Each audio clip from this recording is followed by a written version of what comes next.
Assalamualaikum warahmatullahi wabarakatuh.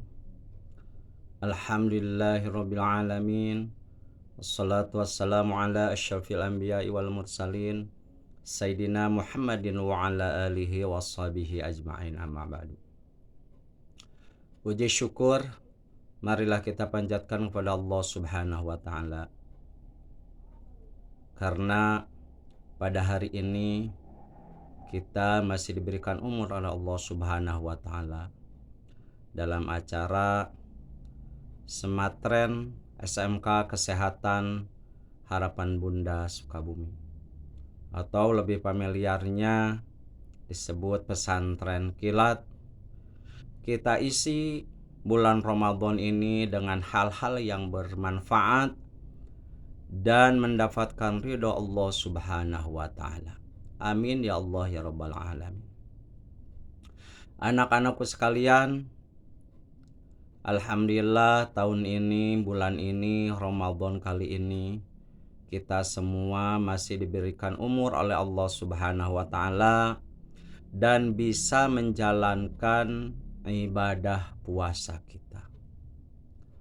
Mari kita isi Ramadan ini dengan amalan-amalan yang bermanfaat, amalan-amalan yang diridhai oleh Allah Subhanahu wa taala. Salah satunya adalah mengisi amalan pada bulan Ramadan, yaitu membaca Al-Quran, atau bisa disebut tadarus Al-Quran. Karena pada bulan Ramadan ini setiap amal perbuatan kita dilipat gandakan oleh Allah Subhanahu wa taala.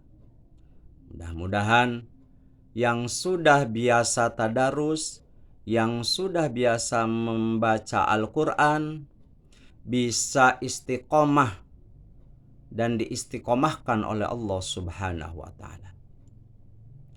Bagi yang belum, Bapak harapkan masih ada kesempatan dan tetap semangat untuk bisa membaca Al-Quran.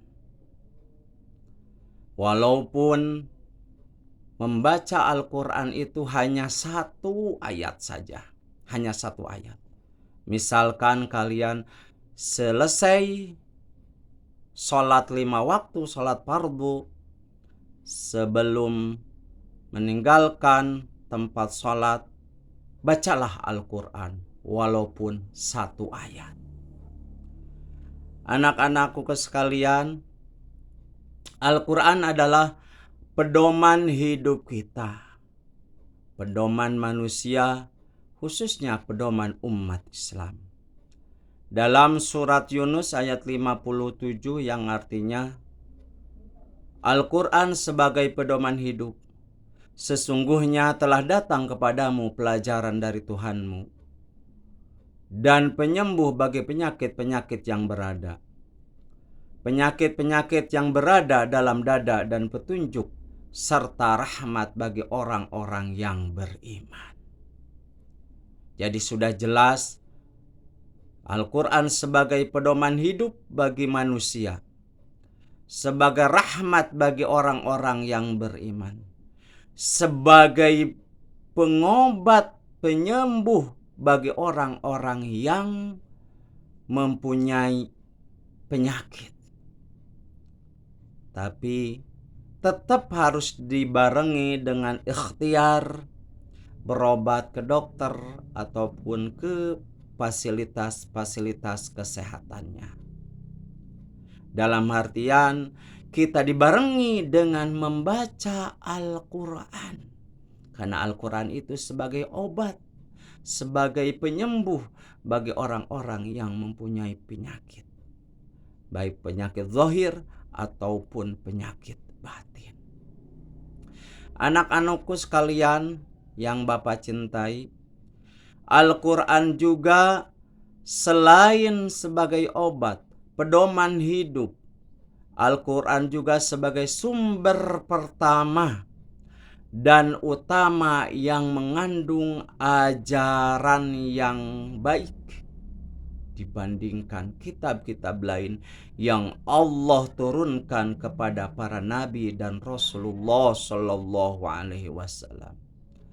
Kita sebagai umat Islam yang pasti Al-Quran adalah sebagai satu-satunya sumber yang utama, maka wajib sebagai rujukan adalah Al-Quran. Anak-anakku sekalian yang Bapak sayangi, tetap semangat. Selain itu juga Al-Quran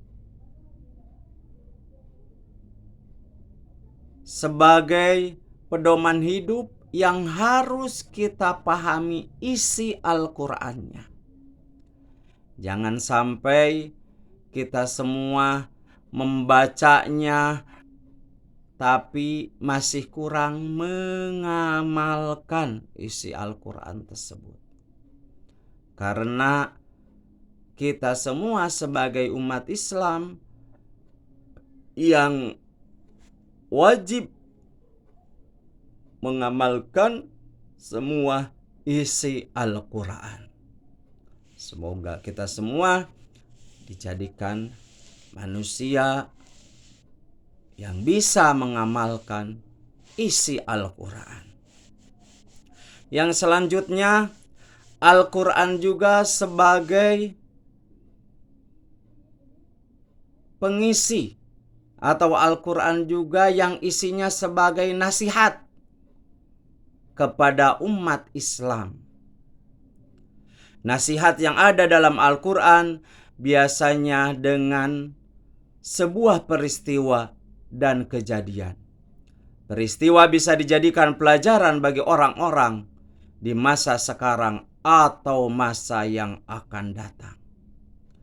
Al-Quran dijadikan sebagai pedoman hidup, telah menjadi tradisi sejak zaman Rasulullah SAW, para sahabat, hingga ulama terdahulu sebagai nilai dasar peradaban umat Islam.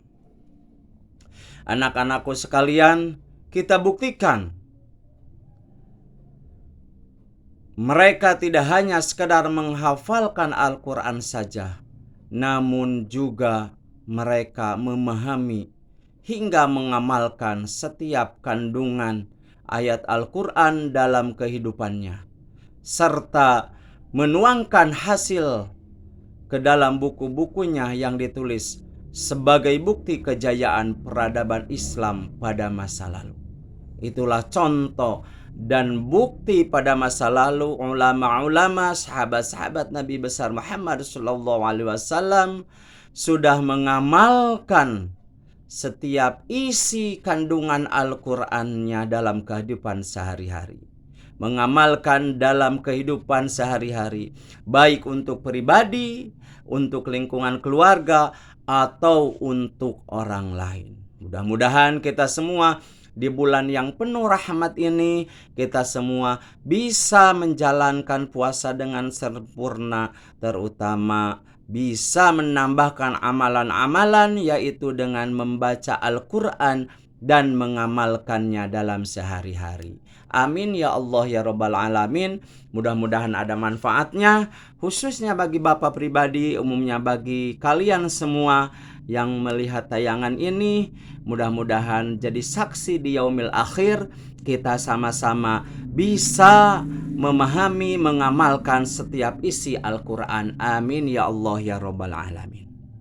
Untuk selanjutnya, bagi kalian anak-anakku yang Bapak cintai, silahkan setiap individu bisa mempertanyakan atau ada pertanyaan, silahkan tulis di komentar di channel ini, bisa ditulis. Insya Allah setiap pertanyaan Bapak akan jawab. Dan jangan lupa cantumkan nama dan kelasnya kalian. Semoga apa yang Bapak sampaikan hari ini bisa bermanfaat dunia dan akhirat. Amin ya Allah ya Rabbal Alamin.